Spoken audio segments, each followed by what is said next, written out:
Imagine, for a moment, waking up, rolling over, and grabbing your phone, only to find absolutely 0 bars. No cellular service, no Wi-Fi network to connect to, no Bluetooth devices pairing in the background. Your smart watch is suddenly just watch. Your notifications are completely silent. For most of us, that sounds like a nightmare. It's the kind of scenario that sends a spike of panic straight into our chest. We are accustomed to being tethered to the world 24/7. But right now, in a quiet, heavily forested valley in the United States, there is a place where most of modern life simply doesn't work. And it's not because the town is too poor, or too remote, or forgotten by time. It's entirely by design it doesn't work. Because there is a giant, metallic ear listening to the sky. Welcome, West Virginia. A town sitting right in the heart of what the U.S. government officially calls the National Radio Quiet Zone. It is a place where wireless internet is strictly regulated, cell phone towers are virtually non-existent, and even everyday appliances can be outlawed. If you drive into this zone, your GPS will slowly die. Your radio stations will fade into pure, crackling static. You will be thrust back into an era of paper maps, landline telephones, and knocking on your neighbor's door to see if they're home. But why? In an age where tech billionaires are launching thousands of satellites into orbit just to blanket every inch of the Earth in high-speed internet, how does a massive, enforced dead zone still exist in the middle of America? To understand that, we have to look away from our screens and look up at the stars. To make sense of Green Bank, we have to rewind the clock to 1958. The Cold War was running hot, the space race was just beginning, and the United States government realized they needed a designated, completely undisturbed area to conduct incredibly sensitive work. So, the Federal Communications Commission, or FCC, carved out a massive chunk of land. And when I say massive, I mean it. The National Radio Quiet Zone covers roughly 13,000 square miles of land across West Virginia, and a small part of Maryland. To put that in perspective, this quiet zone is larger than the entire country of Belgium. Inside this border, the airwaves are tightly controlled. But this wasn't just done for the sake of stargazing.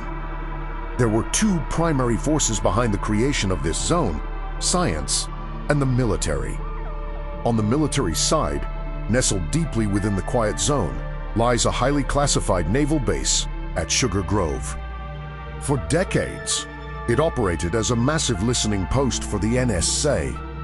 During the Cold War and well into the modern era, the U.S.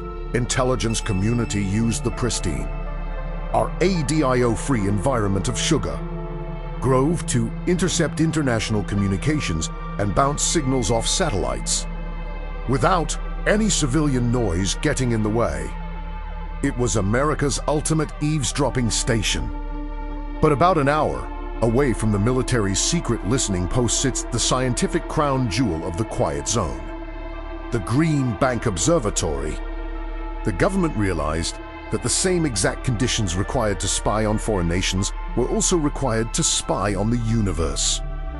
If you want to listen to a whisper across a crowded room, you need everyone else to shut up. And the universe is whispering. At the center of the Green Bank Observatory is the Robert C. Byrd Green Bank Telescope, simply known as the GBT. Calling it a telescope almost feels like an understatement. It is an absolute marvel of human engineering. Picture this. The GBT is taller than the Statue of Liberty. It is a towering structure of white steel, weighing 17 million pounds. Its dish is so massive that you could comfortably fit an entire football field inside of it. In fact, it is the largest fully steerable radio telescope on the planet. But unlike the telescopes you might have had as a kid, the GBT doesn't use mirrors or glass lenses to look at visible light. It looks at radio waves. Radio astronomy allows scientists to see the invisible universe. It lets us pierce through thick clouds of cosmic dust to watch the birth of stars, study the violent spin of pulsars, detect complex molecules in deep space, and yes, even listen for potential signals from extraterrestrial intelligence. But here is the catch.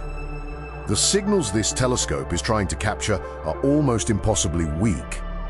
To give you an idea of how fragile these cosmic messages are, all the energy collected by all the radio telescopes in the history of the world is less than the energy of a single snowflake hitting the ground.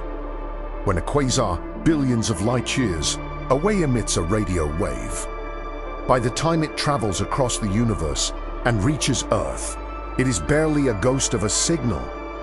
Now, imagine trying to hear that snowflake hitting the ground, but you're standing next to a blasting rock concert. That rock concert is modern human technology. To a radio telescope, a cell phone transmitting a signal on the moon would be the brightest object in the sky. A standard Wi-Fi router in the town over is like staring directly into the sun. Even a microwave oven heating up a hot pocket emits enough radio frequency interference to completely blind the telescope and ruin millions of dollars worth of scientific data. This is the science of noise, and it's exactly why the rules in Green Bank are so strict. You can't have Bluetooth. You can't have remote-controlled toys. You can't even have a gas-powered car anywhere near the telescope, because the tiny electrical spark from the spark plugs creates miniature radio bursts.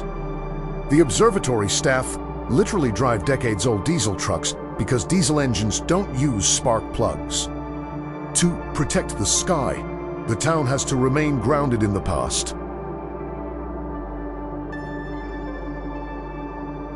Because of its reputation, Green Bank has taken on a sort of mythological status on the internet.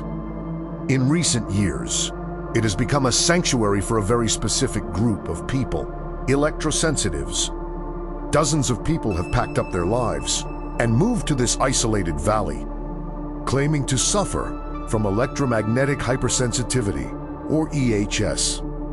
They report severe headaches, skin rashes, heart palpitations, and chronic fatigue whenever they are near Wi-Fi networks, cell towers, or smart meters. While the mainstream medical community does not recognize EHS as a scientifically proven physical illness, the suffering these people experience is very real to them. To them, Green Bank isn't just a science experiment. It's the only place on Earth where they can physically breathe, is a refuge. But here is where the myth clashes with reality. The idea that Green Bank is a totally silent, tech-free utopia simply isn't true. The people who live in Green Bank aren't anti-technology Amish. They are modern Americans. They still use the internet, they just have to use hardwired Ethernet cables plugged directly into their walls. They still watch movies, but they might be renting DVDs or downloading them slowly over fiber optic lines. And ironically, enforcing this quiet zone requires constant active battle. The observatory actually employs what locals affectionately call the radio police. These are engineers who drive around the county in a specialized truck equipped with high-tech antennas, literally hunting down rogue radio frequencies. Sometimes, a teenager tries to sneak a Wi-Fi router into their bedroom. Sometimes, the interference isn't malicious at all. There was once a massive spike in interference blinding the telescope. And after weeks of tracking it down, the radio police found the culprit. It was a faulty electric heating pad keeping a local farmer's dog warm on a porch. The reality of the quiet zone is not absolute silence. It is a delicate, everyday negotiation between the people who just want to live their lives and the scientists who are trying to decode the secrets of the cosmos. When you step back and look at it, Green Bank feels like a real-life episode of Black Mirror, but played entirely in reverse. Usually, science fiction warns us about a future where technology takes over every aspect of our lives, overwhelming our senses and stealing our humanity. But in this quiet valley in West Virginia, you have the exact opposite extreme. You have some of the smartest astrophysicists on the planet, using a $95 million piece of cutting-edge technology to look backwards in time to the very birth of the universe, or listening closely for the faint, distinct hum of an alien civilization.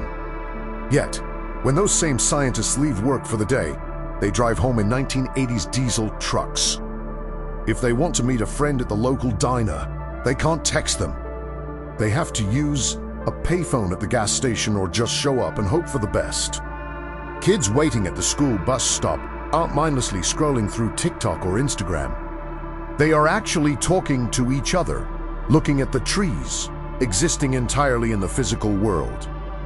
It is a profound and striking juxtaposition.